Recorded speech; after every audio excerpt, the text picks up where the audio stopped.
What was supposed to be a 3-hour flight ended up with the plane flying in the air for a full 5 years. The strange thing was, while we were on the plane, we didn't notice anything unusual at all. We only thought it was a normal 3-hour flight, but the outside world believed we had already met with disaster.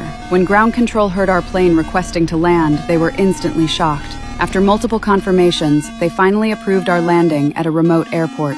After getting off the plane, we were surrounded by crowds of police and reporters. We were completely puzzled by this scene. Then a detective spoke up. The problem, ladies and gentlemen, is your plane departed Montego Bay, Jamaica on April 7, 2013. Today is November 4th, 2018. You've all been missing, presumed dead for 5.5 years. We were extremely shocked after hearing him. After the police conducted their investigation and found no abnormalities, they notified us that we could meet with our families. My brother's wife came rushing over, very emotional. It's okay. We're okay. We're okay. I don't understand. How are you exactly the same? You haven't aged a day. The twin brother and sister also showed a huge age gap now. But then I noticed my mother didn't come, and my father told me she had died of illness 2 years ago. The next day, I reported to the police station, but discovered my position no longer existed. When chatting with my boyfriend, whom I hadn't seen for years, I noticed the wedding ring on his hand, and his marriage partner was my best friend. I left heartbroken, but as I sat on the bus home, a woman's voice suddenly appeared in my mind. Slower. Excuse me, can you slow down? Excuse me. Do I come to your work and tell you how to do your job? Slower. Slow down now!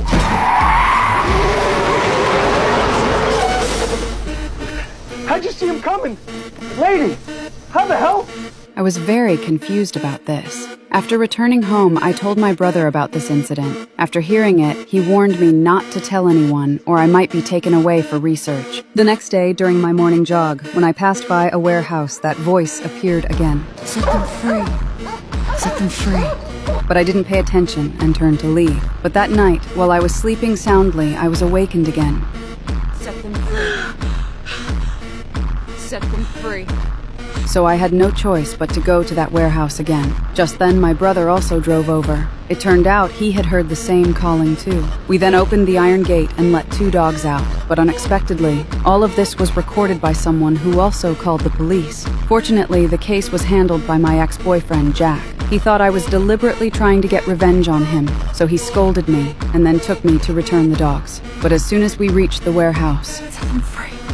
then I followed the voice and walked into the warehouse's backyard. Arriving at a locked room, she directly picked up an iron bar and smashed it against the lock. Ignoring their attempts to stop me, I broke the lock open. After opening the door, I discovered 2 girls were imprisoned inside. The warehouse owner immediately grabbed an iron bar and swung it at Jack. Fortunately, he reacted quickly and subdued the man. The girls were rescued, and I was reinstated to my original position because of this. But that night, all of us passengers from Flight 828 received what felt like a calling and came to the airport together. Parked inside was exactly the Flight 828 plane. Before we could react,